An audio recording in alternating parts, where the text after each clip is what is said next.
I prepared a 3-page introduction for our special guest of honor tonight.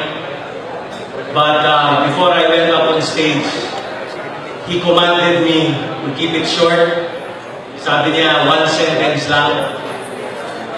And because I was overruled by this man and being a good soldier, JCI Senators, friends, ladies and gentlemen, let us welcome our guest of honor, inducting officer, our city mayor from Davao City, Mayor Rodrigo Rodi Roa Duterte.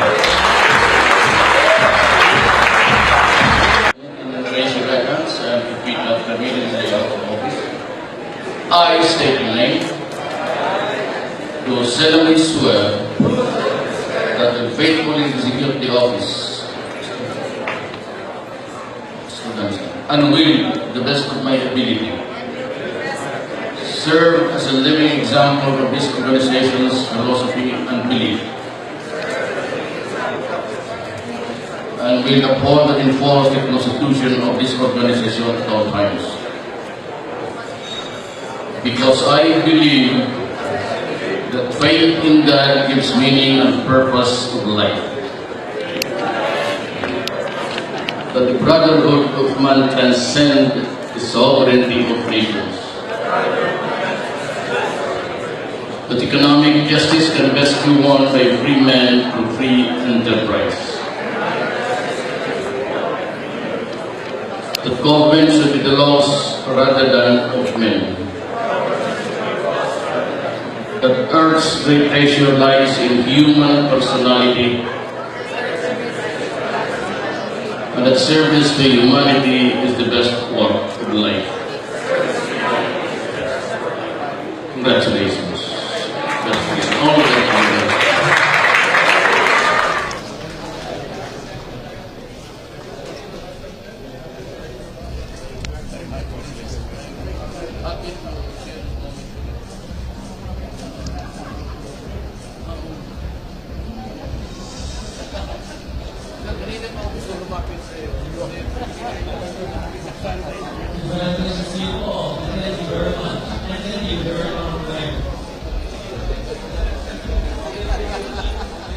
Let me proceed to the urgent and immediate problems of our country.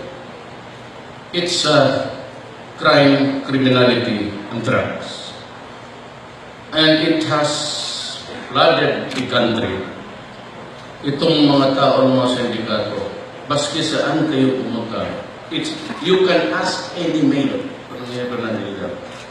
Magtanong kasi nung mayor, and you call me, you were still early, anong problema mo sa syudad?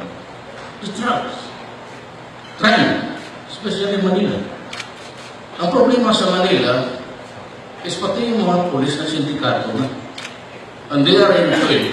And one time in Manila, the drugs were supplied by the Shabu produced in Muntinlupa Penitentiary. And that is what makes this nation a tragedy. Ayaw kong tumakbo. I was really reluctant because I do not have any ambition. Further, I have enough accolades and maybe recognition of the merit that I have worked on these years. That would last me a lifetime. 22 years as a mayor, hanggang ngayon, started in 1988, I'm still mayor now. I was once a congressman and a vice mayor to my daughter. Pinsan mo yan ni Carlo, because nanay ni Carlo Ugrales, pinsan ko. Pinsan niya si Inday, yung mayor na anak ko ng bubok ng siya. I was a vice mayor prayer.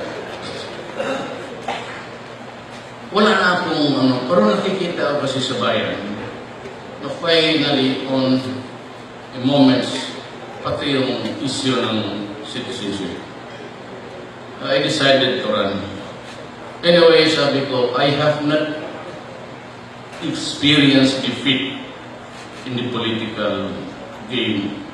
Maybe if I should run for president and lose it, I should taste one also. Ganun lang ang buhay. Pero kung ako ang presidente ganito, drugs is really flooding the country. Ang masakit sa akin, I would not mention the province. But, doon sa kanila, the contamination of drugs has spread to the rural areas. Used to be limited yung may mga pera na lugar, cities, urban. Pero kaya ako nagbumura, pati na sa bukid, and they are accepting cows, carabao, baboy, pati manok. And because there are already contaminated and addicts, then you have a problem in this country. Not only by generation, but it will destroy the entire nation. But if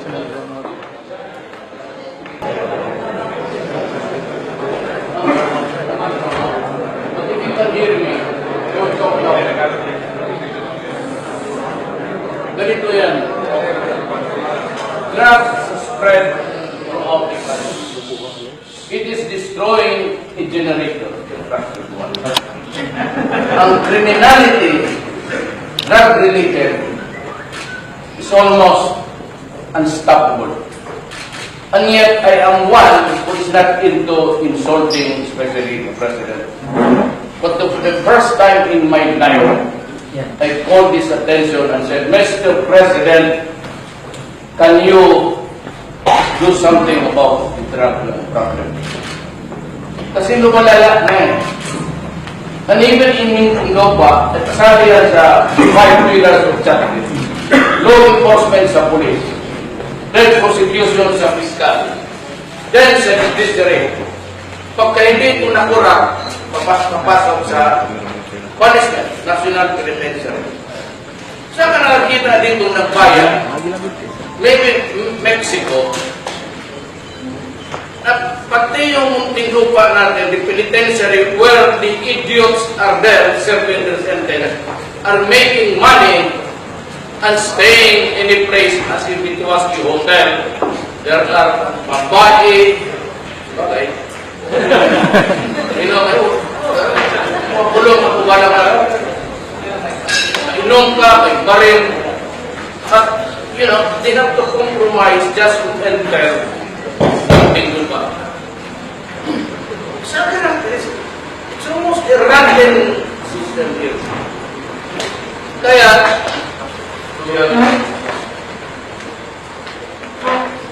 sabi ko, if I get to, with the grace of God, I get to the possible, crime must stop immediately. I will only give the military and the police and myself 3 months to 6 months. Tapusin talaga nila. And if I have to go to the extreme, I will do it. Corruption has to stop. And it has to stop within 3 to 6 months. If I cannot control the bureaucracy, then I will resign. What will be the purpose of you sitting there and still corruption continues? Kaya kasali na ako. I mean, if you cannot stop it, the people will always say, gago itong isa, pareho rin pala ito. Then, if you give me 6 years, and this is not because of the leadership, it's because of the system. From Estrada to Arroyo to Aquino, idagat ko lang 6 years ko dyan.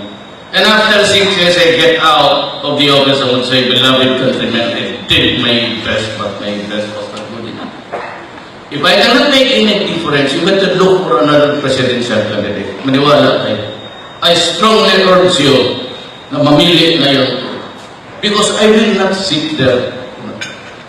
Wala akong ambisyon na maging presidente. But maybe if elected, somehow it would give me the satisfaction that there are people who trust me. Just like the already. But I will not sit there And history will write that I contributed to the 24 years of inutility in this country. Lock out ako dyan. Hindi ko kailangan yan. Kung walang rin ako magawa, kaya pagka ako lang andyan, 3 to 6 months, everybody has to stop. Police corruption must stop. And I have to fire some generals because they are into drug game again. And sabi ko sa kanila, lahat ng police na may bukol dyan sa drug, you have to resign. I will not, sabi ko, sit there for nothing, even if I lose my life or honor or dignity. I will use the military to protect the people. I will use the military and the police to get rid of drugs. I will use the military and the police to kill all criminals. I will extend all pardons. Bahala na kung mag-yaw-yaw kayo dyan. Total percent, I just pass this word at once. And if it is good to me, I do not care what do you say about me. Total, kung patay ka naman, wala ka naman marinig. Salamat kung may lahat.